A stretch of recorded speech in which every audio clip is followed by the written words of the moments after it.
Under the microscope, local, national media, civil rights groups, coast to coast, the murder trial of George Zimmerman. Zimmerman, of course, on trial for killing Trayvon Martin, Stanford. Joining me now to talk about this case, defense attorney Donald Harrison. And Donald, I guess the first question to ask now, because we saw it in the Casey Anthony case, how hard is it going to be to sit a jury because of the media attention has been unbelievable around this case?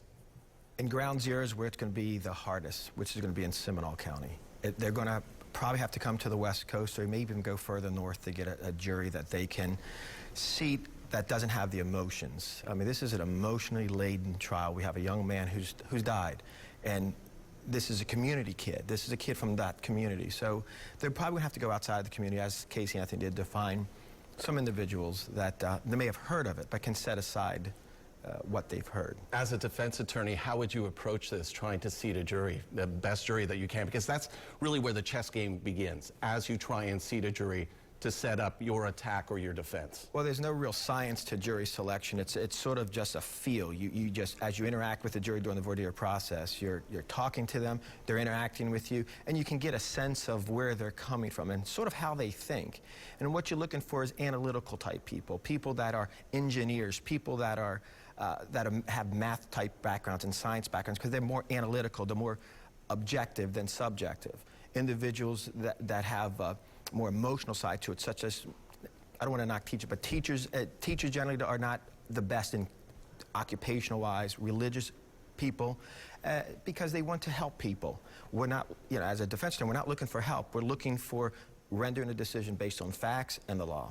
How much of a role did media play, or is media going to play in this trial, in that when this happened, the media was all over it, jumping on the emotional side of things, and then that kind of petered out, but it certainly didn't get the media attention that it was given right when it happened?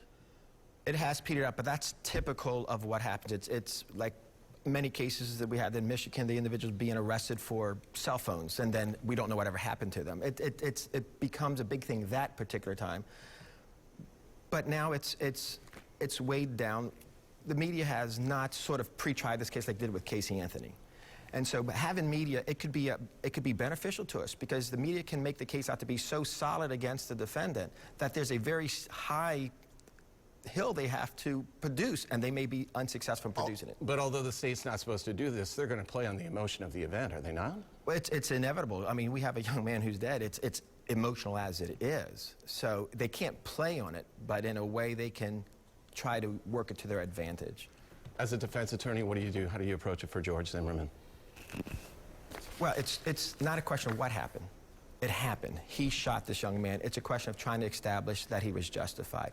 Not having access to all the discovery, more importantly, not having access to my client who's sitting right next to me. Clients are so helpful in developing their defense case. They can take you step by step, which the state may not have that information. And you can take them step by step, and with that, able to poke holes into the government's theory simply because your clients gave you the roadmap of what actually happened that particular night. Donald Harrison, thank you very much for being here. Thank you for allowing me to be here.